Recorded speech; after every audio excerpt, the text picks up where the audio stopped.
राहुल ने मुझे धक्के मारकर घर से निकाल दिया और मैं सड़क पर रोती हुई भागी चली जा रही थी। उसने कहा था कि मेरी ज़िंदगी से निकल जाओ, मुझे तुमसे नफरत है।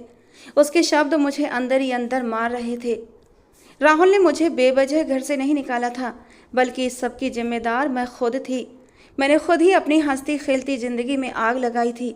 मैं रोते रोते अपने घर लौट आई थी। मेरा सूना घर पड़ा मेरा मुंह चिढ़ा रहा था। मेरे घर में कोई नहीं था, न मेरे पापा, न मेरी माँ, न मेरा भाई और न मेरी भाभी। भाभी का ख्याल आते ही मेरा दिल दहल उठा था। मेरा दिल छनाके से टूटा था। मेरी ज़िंदगी बर्बाद होने के पीछे मेरी भाभी का ही तो हाथ था। मैंने अपनी भाभी की ज़िंदगी में इतना जहर घोल दिया कि भाभी की वजह से मेरा सब कुछ ख़त्म हो चुका था। मेरा नाम पूजा है। हम दो बहन भाई हैं। मेरे भाई की मेरी ज़िंदगी में बहुत अहमियत, क्योंकि उनके अलावा मेरा कोई और अपना नहीं था। बचपन में ही हमारी माँ का देहांत हो गया था, इसलिए पापा ने कभी हमसे सख्ती से बात नहीं की थी। मेरे भाई ने हमेशा मेरा साथ दिया, मुझे संभाला। मैं कॉलेज जाती थी, जबकि मेरा भाई यूनिवर्सिटी में पढ़ता था, जहाँ उसका 1 साल बाकी बचा था। अपनी पढ़ाई पूरी करने के बाद उसे एक अच्छी नौकरी मिलने की उम्मीद थी। मेरी हमेशा से ख्वाहिश थी कि भाई की जल्द से जल्द शादी हो जाए और घर में रौनक आ जाए। अकेले रहते रहते अब दिल में एक अजीब से खालीपन की भावना आ गई थी। लेकिन भाई शादी के लिए तैयार नहीं थे। वो पहले अपनी पढ़ाई पूरी करना चाहते थे और फिर एक अच्छी नौकरी पाकर शादी के बारे में सोचना चाहते थे। पापा ने भी कभी उन पर शादी का दबाव नहीं डाला। वक्त यूं ही बीतता गया। खैर, भाई की पढ़ाई ख़त्म हुई और उसे एक अच्छी नौकरी भी मिल गई। तब हमने सोचा कि चलो अब उसकी शादी कर देनी चाहिए। लेकिन इससे पहले कि हम उसके लिए कोई रिश्ता तलाश करते, भाई ने खुद ही पापा को बताया कि वो एक लड़की को पसंद करता है जो उसकी ही क्लास में यूनिवर्सिटी में पढ़ती थी। उसने कहा कि वो लड़की बहुत सुलझी हुई और बहुत समझदार है, बहुत सुंदर है। वो उसी से शादी करना चाहता है। जब पापा को इस बारे में पता चला तो उन्होंने भी कोई ऐतराज़ नहीं किया और भाई से उस लड़की के घर का पता पूछा, ताकि हम उसके घर जाकर रिश्ते की बात कर सकें। मैं बहुत खुश थी, क्योंकि मेरे भाई की शादी होने वाली थी। मुझे हमेशा से ही शादी का बहुत शौक़ था और सबसे बड़ी खुशी तो ये थी कि मेरी भाभी घर आ जाएगी, जिससे कि घर में रौनक और भी बढ़ जाएगी। मैंने सोचा कि भाई की शादी हो जाएगी तो शायद मेरी भी शादी जल्द हो जाए और मैं भी अपने घर चली जाऊं। वैसे भी मुझे पढ़ाई में कोई ज़्यादा ख़ास दिलचस्पी नहीं थी। मैं तो बस शादी के ख्वाब सजाने लगी थी। जब मेरी एक सहेली की मंगनी हुई तो उसकी बातें सुन सुनकर मेरे मन में भी शादी की चाह बढ़ने लगी। भाई की शादी के साथ साथ मेरे अपने सपने भी बढ़ने लगे थे कि मेरा भी एक प्यार करने वाला पति होगा और मेरा भी एक अपना प्यारा सा घर होगा और मैं अपनी ज़िंदगी अपनी मर्जी से जी पाऊंगी। कॉलेज में मेरी सहेलियां शादी और मंगनी की बातें करती और मैं भी उन जैसी खुशियां पाने की चाह में डूब जाती। और फिर वो दिन आया जब हम भाई के कहने पर लड़की के घर रिश्ता लेकर गए थे। वो लड़की बाकी बेहद खूबसूरत, सुलझी हुई और मासूम लग रही थी। मेरी तो खुशियों का ठिकाना नहीं था। मेरे भाई की शादी जो होने वाली थी और शायद मेरी भी जल्दी ही। लड़की हमें पसंद आई थी और पापा ने ये रिश्ता मंजूर भी कर लिया था। लेकिन मुझे थोड़ी सी मायूसी ज़रूर महसूस हुई थी, क्योंकि मैं चाहती थी मेरी भाभी किसी बड़े घर की अमीर लड़की हो। मुझे उम्मीद थी कि भाई ने यूनिवर्सिटी में किसी लड़की को अपने लिए पसंद किया है तो वो लड़की ज़रूर किसी अमीर घर से होगी। इस ख्याल से मेरे मन में एक छोटी सी उम्मीद जागी थी कि शायद भाभी के रिश्तेदारों में से ही किसी के साथ मेरा रिश्ता भी पक्का हो जाएगा। लेकिन जब हम उनके घर गए तो मेरा ये सपना टूट गया। उनका घर तो बहुत ही साधारण सा था, बहुत आम सी जिंदगी थी, लेकिन साफ सुथरा और सलीकेदार था। लड़की के पापा का देहांत हो चुका था और वो अपनी माँ के साथ रहती थी, जो सरकारी स्कूल में टीचर थी। उन्होंने पूरी ज़िंदगी मेहनत करके अपनी बेटी को पढ़ाया लिखाया था, उसे उसके पैरों पर खड़ा किया था। उनके घर में सिर्फ ज़रूरत का ही सामान था, पर वो छोटे से घर को बेहद खूबसूरती और सफाई से सजा रखा था। मुझे इस बात का एहसास हुआ कि जो मैंने सोचा वैसा कुछ भी नहीं हुआ। घर लौटने पर मैंने अपने मन की बात अपने भाई के सामने भी कह दी कि इतनी बड़ी यूनिवर्सिटी में, जहाँ इतनी अमीर अमीर और ख़ूबसूरत लड़कियाँ होती हैं, वहाँ आपने इतनी साधारण सी लड़की को पसंद किया। भाई, मुझे तो लगा था कि उस लड़की का घर नहीं बल्कि कोई बड़ा सा बंगला होगा, गाड़ियाँ होंगी, लेकिन वहाँ तो बस ज़रूरत का ही सामान था। भाई को मेरी बातें अच्छी नहीं लगीं, फिर भी उन्होंने मुझे प्यार से समझाया कि चीज़ों से नहीं बल्कि अच्छे इंसानों से ज़िंदगी संवरती है। उन्होंने कहा हमारे घर में जो चीज़ें पहले से ही हैं हमारे लिए वही काफ़ी हैं, हमें लालच नहीं करना चाहिए। पर उस वक्त भाई की बातें मेरी समझ में नहीं आई थीं। खैर पापा को वो लोग बहुत अच्छे लगे थे और उन्होंने जल्दी ही भाई की शादी तय कर दी। और जब मेरी भाभी ब्याह कर विदा होकर मेरे घर आई तो दहेज में उन्होंने बस कुछ ही चीज़ें साथ लेकर आई थीं, क्योंकि पापा ने पहले ही साफ साफ मना कर दिया था कि हमें दहेज में कुछ भी नहीं चाहिए। और भाभी की माँ ने भी इस बात को खुशी खुशी स्वीकार कर लिया था। पापा का कहना था हमें सिर्फ अपनी बेटी दे दीजिए, हमारे घर में सारी ज़रूरत की चीज़ें मौजूद हैं। इस पर उनकी माँ खामोशी से सहमत हो गई और अपनी बेटी को विदा कर दिया। मेरा दिल तो इस ख्याल से खुश नहीं था। मुझे उम्मीद थी कि मेरी भाभी अपने दहेज में नई नई अच्छी अच्छी और महंगी चीज़ें लेकर आएंगी, ताकि मैं अपनी सारी सहेलियों को बुलाकर उन्हें वो सामान दिखा सकूं।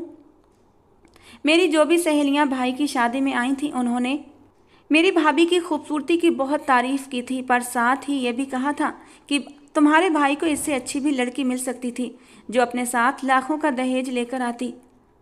उनकी बातें मुझे थोड़ी कड़वी लगीं, पर भाई की शादी हो चुकी थी और मेरी भाभी अब हमारे घर का हिस्सा बन चुकी थी। घर आने के बाद भाभी ने पूरे घर की जिम्मेदारियां बहुत अच्छे से संभाल लीं और मेरे ऊपर से कामकाज का बोझ कम हो गया। धीरे धीरे मुझे ये समझ में आया कि भाभी मेरी कितनी फिक्र करती हैं। उन्होंने कभी भी मुझसे भाभीयों जैसा व्यवहार नहीं किया था, बल्कि वो तो हमेशा मेरा छोटी बहन की तरह ख्याल रखती थीं, मेरी हर ज़रूरत का ख्याल रखती। उनकी देखभाल और प्यार ने मेरा मन बदल दिया और धीरे धीरे मैं भी उनके साथ घुल मिल गई। अब लोगों की बातों को मैंने नज़रअंदाज करना सीख लिया और हम सब मिलकर खुशियों से ज़िंदगी बिताने लगे। भाई की शादी को अभी 2 ही महीने हुए थे कि अचानक हमारे परिवार पर दुखों का साया छा गया। मेरे पापा हमें छोड़कर इस दुनिया से चले गए। पापा का जाना हमारे लिए बहुत बड़ा सदमा था। माँ के बाद पापा ने ही हमें संभाला था, वही हमारा सहारा थे, वही हमारी ताकत थे। अब उनके बगैर ज़िंदगी की कल्पना मुश्किल थी, मगर मजबूरी में हमें सब्र करना पड़ा और सब्र करके आगे बढ़े। थोड़े समय बाद हमें एक और झटका लगा कि भाभी के माँ का भी देहांत हो गया। अब भाभी का उस घर से भी नाता टूट गया जहाँ उनकी माँ थी। उनका घर भी अब एक सूनेपन में डूब गया था, क्योंकि उनके परिवार में अब कोई और नहीं बचा था। भाभी अपनी माँ के जाने का सदमा बर्दाश्त नहीं कर पा रही थी। उनका मन हमेशा उलझा और उदास सा रहता। उनके पास उनकी माँ के अलावा कोई और करीबी रिश्ता नहीं था, ना कोई चाचा, ना कोई ताऊ, ना नाना नानी, ना दादा दादी। भाभी ने बस यही बताया था कि उनके पापा इकलौते थे और उनकी माँ की एक ही बहन थी जो बचपन में ही गुजर गई थी। ऐसे में भाभी और उनकी माँ ही एक दूसरे का सहारा बने हुए थे। भाभी की माँ चली गई तो भाभी अपने कमरे में खुद को अकेला बंद रखती, चुपचाप घर के काम खत्म करके वापस अपने कमरे में चली जाती। भाई जब भी उन्हें बाहर ले जाने की कोशिश करते तो वो उदास रहती। उनकी आंखों में हमेशा उनकी माँ की कमी झलकती थी।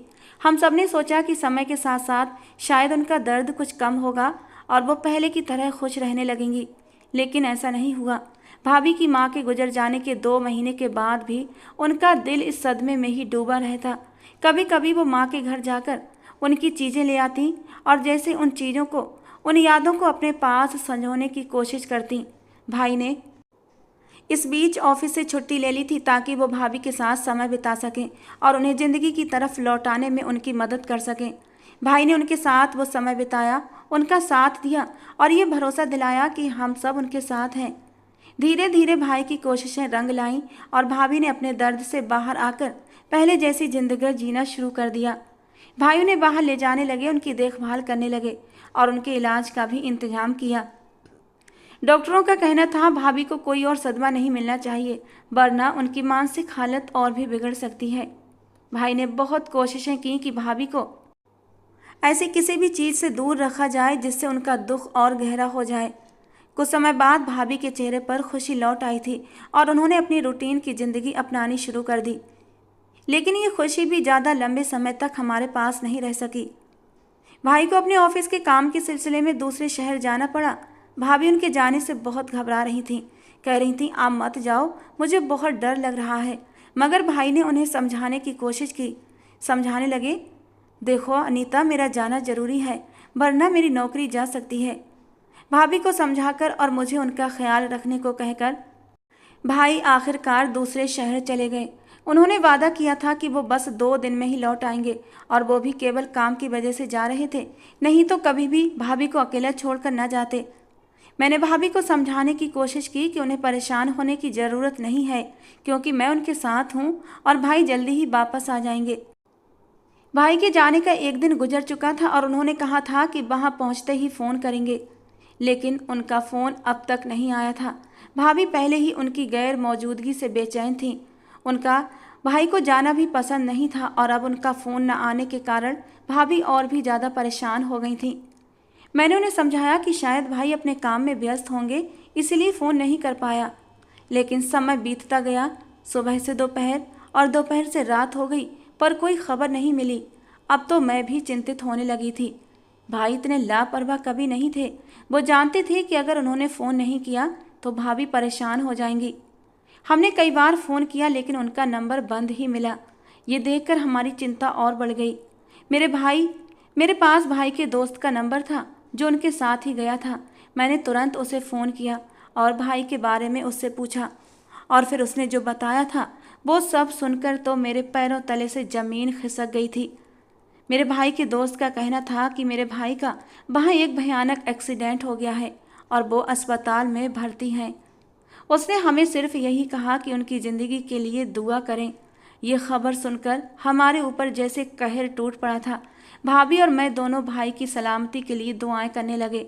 लेकिन अगली सुबह भाई के दोस्त का फ़ोन आया और उसने जो खबर सुनाई थी हमें अंदर तक हिला दिया। उसने बताया कि भाई इस दुनिया में नहीं रहे। एक्सीडेंट इतना गंभीर था कि उनकी जान बचाई न जा सकी। शाम तक उनका शव हमारे पास लाया जाएगा। भाई का यूं अचानक चले जाना हमारे लिए बहुत बड़ा सदमा था। भाभी पहले ही अपनी माँ के जाने से सदमे से चूर थीं, और अब भाई का जाना उन पर कहर बनकर टूटा। भाई के गुजरने के बाद भाभी जैसे पागल हो गईं। पूरा पूरा दिन अपने कमरे में बैठकर भाई को याद करती और रोती रहती। कभी कहती, अमित अभी थोड़ी देर में वापस आ जाएंगे, तो कभी कहती, अमित तुम चुप क्यों बैठे हो, मुझसे बातें क्यों नहीं करते। भाभी की ऐसी ऐसी बातें सुनकर मेरा दिल टूटने लगा था। मैं भी भाई के जाने से बहुत दुखी थी। उनके बिना अब मेरा कौन था, मगर मुझे खुद को संभालना था ताकि मैं भाभी को भी सहारा दे सकूं, क्योंकि अब भाभी का ख्याल रखने वाला इस घर में कोई और नहीं था। मैं ही एक अकेली थी। उनकी माँ और मेरा भाई अब इस दुनिया से चले गए थे। दोनों ही उन्हें अकेला छोड़ चुके थे। मैं ही उन्हें संभालने की कोशिश करती, उनके खाने पीने का ध्यान रखती, उनसे बातें करती, और मैं चाहती थी कि वो जल्द से जल्द इस सदमे से बाहर निकलें। मुझे पता था भाभी को अपनी ज़िंदगी खुद ही संभालनी होगी, क्योंकि मैं तो हमेशा उनके साथ नहीं रह पाऊंगी। मेरा भी एक दिन शादी होगी और मुझे भी ये घर छोड़कर जाना होगा। ऐसे में अगर भाभी खुद को संभाल नहीं पाती तो उनकी आगे की ज़िंदगी कैसे कटेगी, वो अकेली कैसे इस दुनिया का सामना करेंगी। मैं सोच रही थी कि कुछ वक्त के बाद भाभी ठीक हो जाएंगी और फिर उसके बाद भाभी अपनी राह में अपनी ज़िंदगी में आगे बढ़ जाएंगी और मैं भी अपने रास्ते पर चल पड़ूंगी। लेकिन ऐसा कुछ नहीं हुआ। 4-5 महीने गुजर चुके थे और भाभी की हालत जस की तस बनी हुई थी। अब मैं उन्हें इस हालत में अकेला छोड़ भी नहीं सकती थी, क्योंकि लोग यही कहते कि मैंने अपनी असहाय भाभी को यूं ही छोड़ दिया और अपनी ज़िंदगी बसा ली। लेकिन मैं सारी ज़िंदगी तो उनके साथ नहीं बिता सकती थी ना। मुझे अपनी ज़िंदगी का भी ख्याल रखना था। कुछ समय पहले मेरी मुलाकात राहुल से हुई थी। वो मुझे एक बार रास्ते में मिला था और उसने मेरी मदद की थी, और उस दिन के बाद से मैं उसे फिर से मिलने लगी थी। जब मैं बाजार किसी काम से जाती तो वो मुझे रास्ते में मिल जाता। वो देखने में खूबसूरत था, हैंडसम था। पहले ही नज़र में मुझे बहुत अच्छा लगा। जिस तरह से उसने मेरी मदद की वो मेरे दिल में बस गया था और मैं उसके सपने सजाने लगी थी। मैं उससे शादी करना चाहती थी।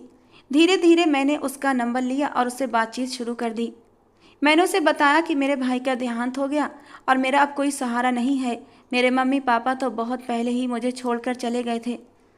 ये सब सुनकर वो खुशी खुशी मेरी मदद के लिए तैयार हो जाता। उसकी ये बात मुझे अच्छी लगती थी। मैंने सोचा किसी तरह मेरी उससे शादी हो जाए, लेकिन भाभी के होते ऐसा करना मेरे लिए मुमकिन नहीं था।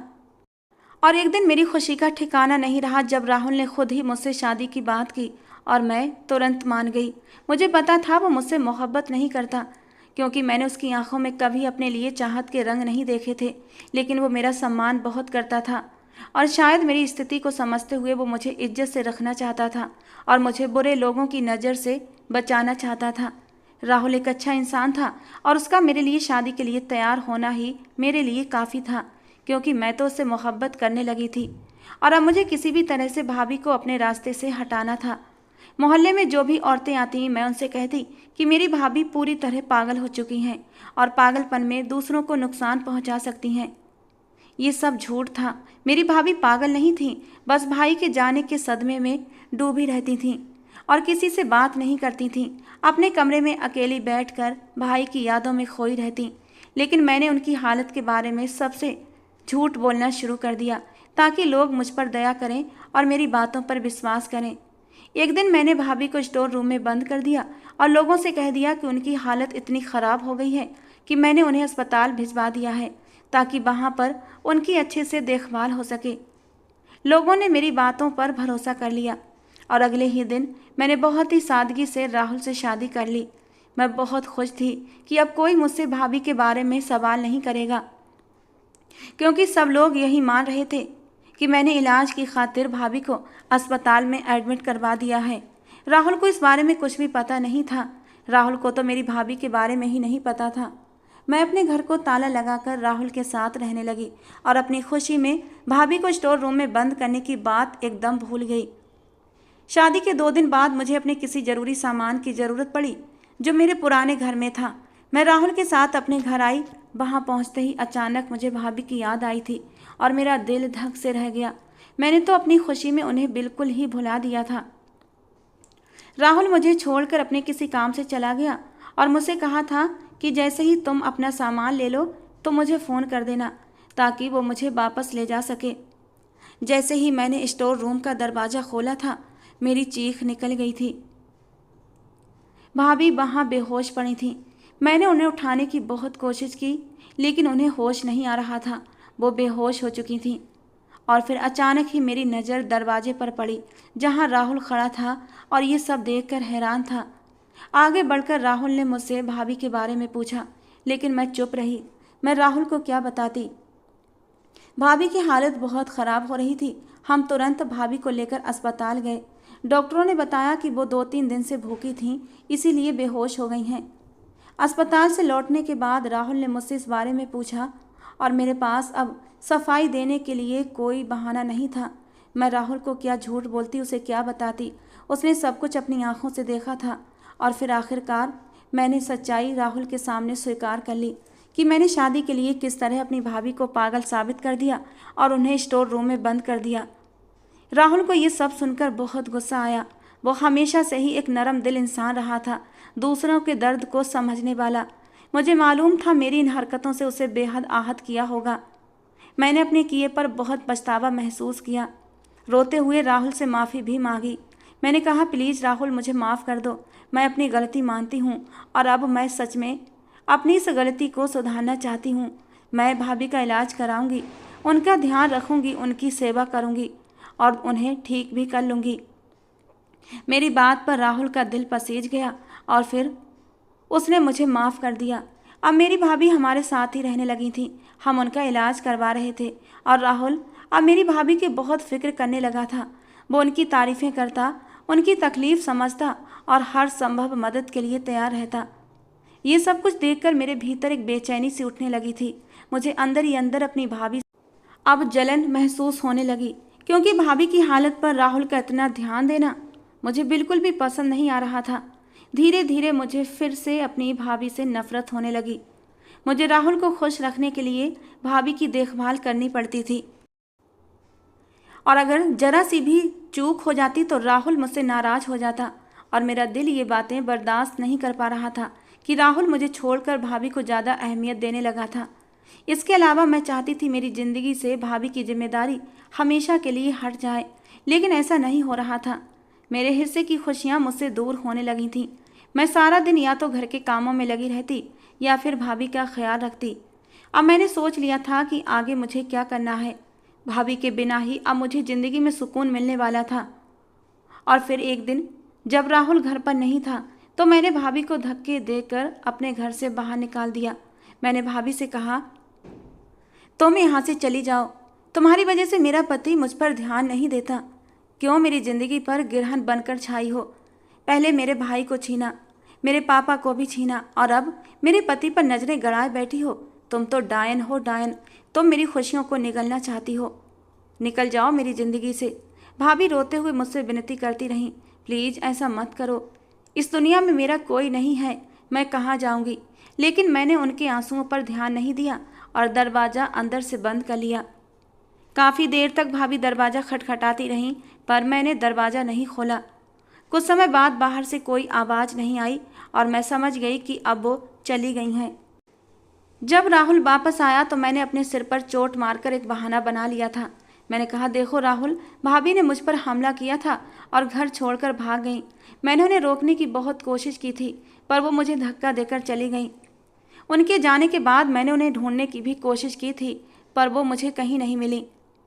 मुझे पता था राहुल मेरी बात पर भरोसा कर लेगा, और मैं ये भी जानती थी भाभी अब कभी लौट कर इस घर में नहीं आएंगी। भाभी के घर छोड़ने की बात पर राहुल एकदम परेशान हो गया था और उसी वक्त उल्टे कदमों भाभी को ढूंढने के लिए निकल पड़ा। मुझे उम्मीद थी कि भाभी अब लौट कर नहीं आएंगी, लेकिन मेरी उम्मीद के विपरीत रात को करीब 12 बजे दरवाज़ा बजा। मैंने दरवाज़ा खोला तो देखा कि राहुल भाभी को लेकर आ गया था।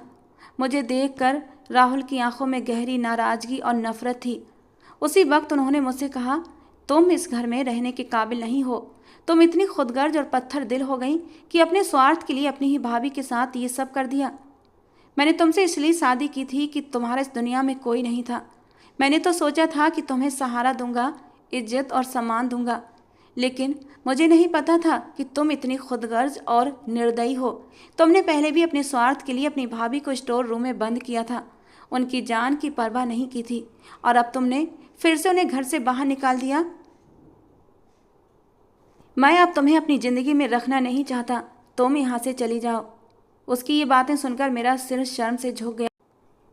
राहुल ने मुझे बाहर का रास्ता दिखाते हुए कहा, तुमने कभी नहीं सोचा कि ये बाहर की दुनिया कितनी खतरनाक है, कितनी बेरहम है, और ऐसे लोग इस दुनिया में बसते हैं कि मासूम लड़कियों को अपनी हवस का शिकार बना लेते हैं, और ऐसे में तुमने अपनी मासूम भाभी को घर से बाहर निकाल दिया। तुमने बिल्कुल भी ख्याल नहीं किया।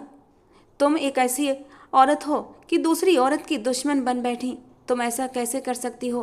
तुम्हारे दिल में जरा भी इंसानियत और एहसास नहीं है। मुझे अपनी गलती का एहसास हो रहा था। मैं राहुल से रो रो कर माफ़ी मांगने लगी, लेकिन उसने मुझे दूर झटक दिया। कहने लगा, आज तुम्हें एक सच्चाई और बताता हूँ। तुम्हारी भाभी अनीता मेरी पहली मोहब्बत थी। हम एक ही यूनिवर्सिटी में पढ़ते थे, लेकिन जब तुम्हारे भाई और अनीता ने एक दूसरे से मोहब्बत करना शुरू की तो मैंने खुद को पीछे खींच लिया। लेकिन एक सच्चे दोस्त की तरह मैं हमेशा अनीता के लिए मौजूद रहा। फिर जब तुम मुझे मिली और तुमने मुझे अपने भाई की मौत के बारे में बताया, साथ ही ये भी बताया कि तुम्हारे पापा भी अब इस दुनिया में नहीं, तो मैंने सोचा तुम्हें सहारा देना चाहिए। मैं ये भी जानता था कि तुम्हारे पास कोई नहीं है। इस दुनिया में बुरी नज़रों का सामना करने के लिए तुम अकेली हो। इसी सोच से मैंने तुमसे शादी की थी, ताकि तुम्हें इज्जत और सम्मान के साथ ज़िंदगी मिल सके। शादी के बाद मैंने अनीता को अपने दिल से निकालने की कोशिश की और तुम्हारे साथ पूरी ईमानदारी से पेश आया। लेकिन जिस दिन मैंने अनीता को तुम्हारे घर में उस हालत में देखा, मेरा दिल टूट गया था। उस रात मैं बहुत रोया था। मैं उसे छोड़ नहीं सकता था, पर तुम्हारे साथ भी वफादारी निभानी थी। मैंने अनीता को अपने घर लाकर उसका इलाज शुरू कराया, क्योंकि तुम्हारे भाई के खोने का सदमा उसे पूरी तरह तोड़ चुका था। मैंने कभी उसके साथ गलत इरादों से कुछ नहीं किया था। मैं उसे बस एक दोस्त की तरह संभालना चाहता था, उसकी हालत सुधारना चाहता था, ताकि वो एक बार जी सके, जिंदगी की तरफ लौट सके। लेकिन आज तुमने उसे इस घर से निकाल दिया, एक बेबस बेसहारा लड़की को जो मानसिक तौर पर बीमार है। तुम्हें जरा भी तरस नहीं आया। आज तुम मेरे दिल से पूरी तरह उतर चुकी हो। अभी और इसी वक्त मेरे घर से निकल जाओ। राहुल के शब्दों ने मुझे भीतर तक हिला दिया। मैं बहुत रोई, उससे माफ़ी की भीख मांगी, पर उसने मेरी एक न सुनी और मुझे घर से निकाल दिया। कुछ ही दिनों बाद मुझे राहुल का तलाक का नोटिस मिल गया, और उस दिन मैं फूट फूट कर अपनी किस्मत पर रोई थी। मैंने अपने लिए खुशियों का सपना देखा था, पर खुद ही अपनी गलतियों से उसे बर्बाद कर दिया था। वक्त के साथ मैंने सुना कि अनीता का इलाज करवाने के बाद अब वो पूरी तरह ठीक हो चुकी है। उसने राहुल को पहचान लिया और राहुल ने भी उसे अपनी मोहब्बत का यकीन दिलाया और फिर उन दोनों ने शादी कर ली। और फिर मेरी भाभी के जीवन में खुशियाँ वापस आ गईं। मैं अकेली रह गई, लेकिन मुझे किसी से कोई शिकायत नहीं थी, क्योंकि ये तन्हाई, ये सूनापन मैंने खुद अपने हाथों से अपनी ज़िंदगी में भर लिया था। दोस्तों, आज की हमारी कहानी आपको कैसी लगी ज़रूर बताना। पसंद आई हो तो प्लीज़ लाइक करना। रोज़ एक नई कहानी सुनने के लिए हमारे चैनल को भी सब्सक्राइब करना। मिलते हैं दोस्तों अगली किसी नई कहानी के साथ।